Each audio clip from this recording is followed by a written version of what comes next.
for today's video guys, magkakondisyon na pa namin ang aming combine harvester. So yung nakita nyo po na plate na yun guys, kailangan namin taparan yung likod niya. Lalagyan namin ng galapa na plate.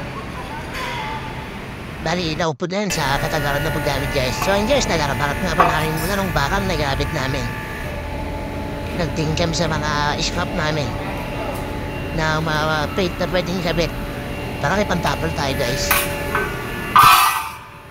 Oh!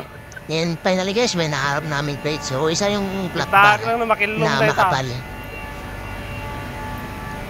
Ngayon guys, hatagalin na namin yun para ipabricate na yung aming gagawin na pyesa. So, ngayon guys, nililis nga pala muna namin yung aming pagkawelding yan. Ngayon guys, kailangan kasi linisin para mas maganda yung kapit niya. Tsaka siyempre, para hindi mahirapan yung pag-welding natin.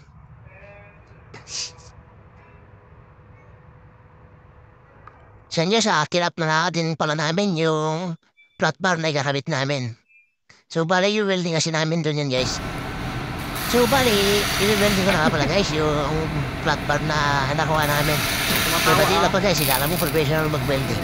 Sige, spot lang naman.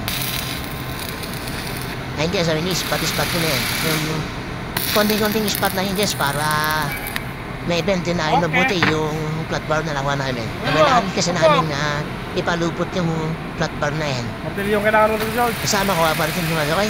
Gumagawa na si Boss Gerald at si Boss Serson. So ayun kasi pinupukpok na pala ni Boss Serson para daw mas maganda yung pagkakalabat. Yan guys, so binibend nyo na. Professional sa pukpukan yan guys. Pwede kayo magpapukpok dyan. Marami na rin talaga alam na pukpukin. Yan guys yung unang na-spot namin. Siyempre, unti-unti namin kada bend. So, yan. Yung sobra guys, pinuputol na rin namin para may willing na buti. So, yun yung sarap. Pakita, gilas yung boss namin. Mag-welding daw siya. Sa muna mag-welding. Pero, natatasa guys, bakit hindi nag-spot yung manyang welding ngayon sa tinutuk-tuk niya. Pero hindi nakita guys, nakaalis pala yung ground. So, ayun guys, nung mayabit namin yung ground, napag-welding na siya. Ayun guys, yung welding niya, pang professional. Siyempre, meron natin pala yung fire extinguisher para safe tayo guys. Ayun guys, yung nagawa namin. Bali, tutuloy pa namin yung welding yan para mawala yung mga malaking awang niya.